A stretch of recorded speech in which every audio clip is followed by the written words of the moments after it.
Hello guys, lately I've been paying more attention to how much our thoughts and feelings actually shape the experiences that we have. I've noticed that when I really feel something deeply, it's like already part of my life. The things start to shift in ways I didn't expect. So it's like reality begins to rearrange itself to match my feelings. And I was reading Neville the other day, and there was this one quote that really stood out to me. It made so much sense and kind of confirmed what I've been experiencing. And the quote talks about how just by feeling something in your imagination, as if you already have it, you already set the process in motion for it to appear in your physical world. I know that might sound a bit abstract at first, but I want to walk through what he meant in simple, practical language because if you really get this, if you apply this, it can completely change how you go after your goals, how you handle challenges, and how you create your life on purpose. And the more I sat with it, the more I realized how important it is to actually believe that what we imagine and feel inside ourselves has the power to shape our outer reality, not just as a nice idea, but as a real cause and effect relationship. And I thought I will break this down and talk through it with you in a way that makes sense and feels simple, because this is the kind of shift that can literally change the way we move through life. And the first part of the quote goes like this: You must accept without reservation the fact that by possessing or feeling a thing in consciousness, you have commanded the reality that causes it to come into existence in concrete form. So, this part of the quote insists a total of belief is necessary. So, to accept without reservation means that you must completely trust and believe without any trace of doubt, hesitation, or skepticism. You must hold absolute conviction in this truth, not as a hopeful idea or philosophical concept, but as an unshakable inner knowing. And to possess something in consciousness is to mentally and emotionally accept that it is already yours. But to clarify this, by possessing means feeling, to feel it, to embrace it like it is already yours. So, thinking alone is not sufficient. Only affirmation or visualization without feeling is too weak to impress the subconscious mind. But in this case, feeling must not be forced. It's that kind of feeling that comes automatically when you think of something. It's that effortless feeling. When you feel as though you already have what you desire, when your emotional state aligns with the outcome you seek, you have in a very real way claimed that thing as your own in the unseen realm of imagination. And that inner possession is a true creative act, even if no outward evidence exists. And you have commanded the reality that causes it to come into existence in concrete form. So once you feel you already have something internally, you have set in motion the invisible forces, that is, your imagination, your subconscious mind, or the God within, that will bring it to pass. And your assumption is a direct command to reality. So once you have assumed the feeling of having your desire fulfilled, you have issued a decree to the universe, you have made a direct command to God, or the universe, or to your deeper dimension of your own being, which is referred or called as I am. This is not a passive hoping or wishing. You are giving orders to a power that always says yes, it never says no.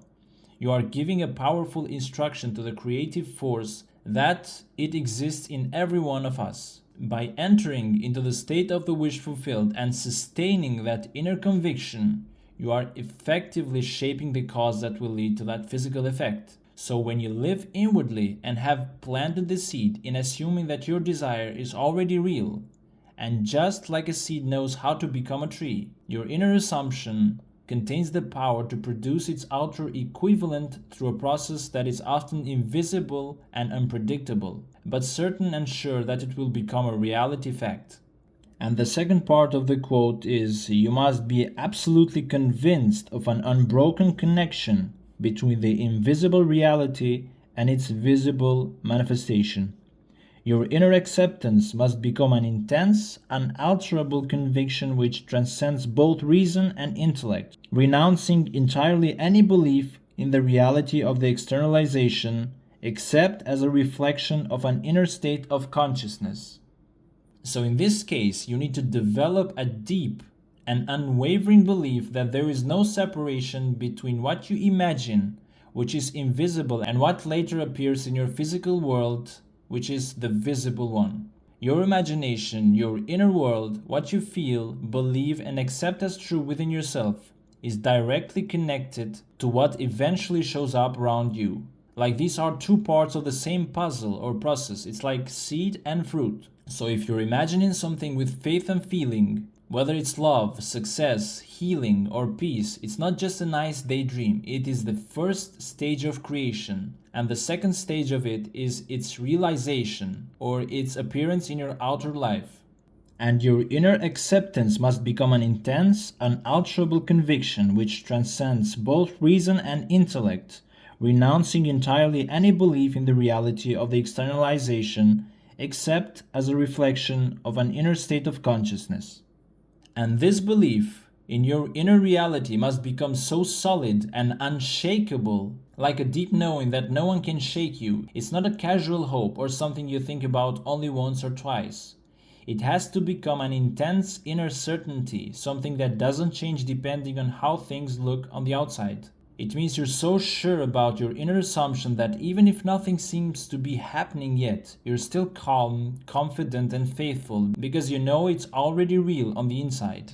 And your conviction should go beyond logic, beyond what your five senses are telling you, and even beyond what your rational mind can explain. And this is about faith, not facts. You can't rely on outer proof, circumstances, or opinions to determine what's real. Instead, you rely on your inner experience, your felt knowing, and you let that guide you even when everything around you seems to say the opposite. It's a state of believing that doesn't need permission or validation from the outside world. Whatever you see on the outside, like your circumstances, people, or events, is not real on its own. You should know that it is only a mirror, a direct reflection of your inner state and the other people's state and assumptions. So don't react to what's happening out there as if it came from nowhere.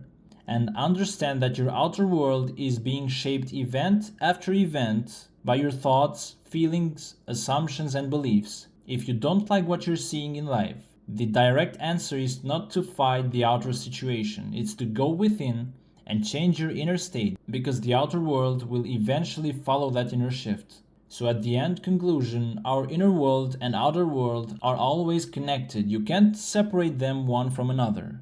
What you imagine and feel inside is the true cause of everything that shows up around you, so you have to become completely convinced of this truth, even when your senses and logic try to convince you the opposite. So you need to let go of completely the idea that the outside world is in charge. Instead, take back your power by seeing it from what it really is, a mirror reflecting your inner state. See things and say to yourself, I remember imagining this before, so it is not coincidence. I did it, and I can change this if I don't like it. And once you fully accept this and live from that deep knowing, you begin to create your reality, you begin to create your dream life starting from the inside out. Alright guys, so I just wanted to share that with you today. Let me know in the comments how this lands for you, or if you've experienced anything like this yourself. I always love hearing your thoughts. Thanks for being here, and I will talk to you in the next one.